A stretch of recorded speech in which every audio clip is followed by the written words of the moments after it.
ஒரு நாளில் உருவெடுத்ததல்ல பண்பாடு. குடும்ப கட்டமைப்பு என்பதும் ஒரு நாளில் உருவானதில்லை.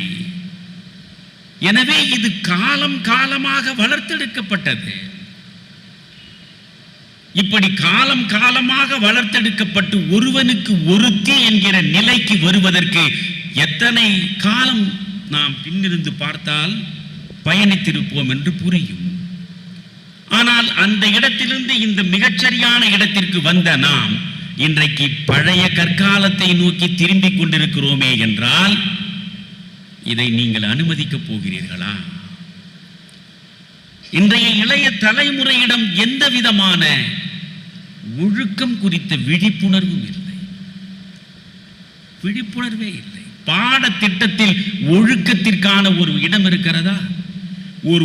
ஒரு வகுப்பு ஒரு ஆசிரியர் நின்று பிள்ளைகளுக்கு ஒழுக்கம் பற்றியே நடத்துவதற்கு பாடத்திட்டத்தில் இடம் இருக்கிறதா?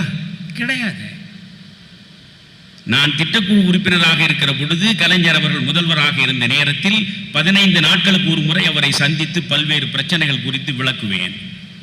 அப்பொழுது நான் ஒரு முறை சொன்னேன், ஐயா, தயவு செய்து நீங்கள் 10ஆம் வகுப்பு வரையாவது 2 பிரிவு வேலை வாரத்தில் மாரல் கிளாஸ் நான் படித்த பொழுது இருந்தது. நீதி போதனை என்று இருந்தது. நல்ல செய்திகள் சொல்லப்பட்டன.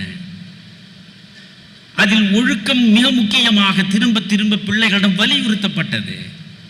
இன்றைக்கு நீதி போதனை வகுப்பே இல்லை. அவற்றை திரும்பவும் பாடத்திட்டத்தில் கொண்டு வர வேண்டும் என்று சொன்னேன். செய்வோம் என்று சொன்னார். இன்று வரை இல்லையே. நீங்களே முதலில் யோசியுங்கள். என்னுடைய கோபம் உங்கள் மீதுதான். எந்த பெற்றோராவது பிள்ளைகளை நீ நன்றாக படி, நன்றாக படி, நன்றாக படி என்றுதான் சொல்கிறீர்களே தவிர நீ நல்லவனாக இரு, நீ ஒழுக்கம் உள்ளவனாக இரு என்று சொல்வதற்கு எப்பொழுதாவது நீங்கள் முயன்று பார்த்திருக்கிறீர்களா? கொஞ்சம் சொல்லுங்கள். கேட்டால் என்ன செய்கிறீர்கள்? மார்க் மேக்கிங் மெஷினாக உங்கள் பிள்ளைகளை மாற்றுகிறீர்கள். குழந்தை பிறந்த உடனேயே உங்களுடைய கனவு ஒரு IAS, IPS, MBBS, அதற்கு பிறகு MD, IRS. இருக்கிற எல்லா பிள்ளைகளும் IAS, IPS, MBBS, IRS என்று போய்விட்டால் சோறு எப்படி கிடைக்கும்? துணி எப்படி உடுத்துவீர்கள்?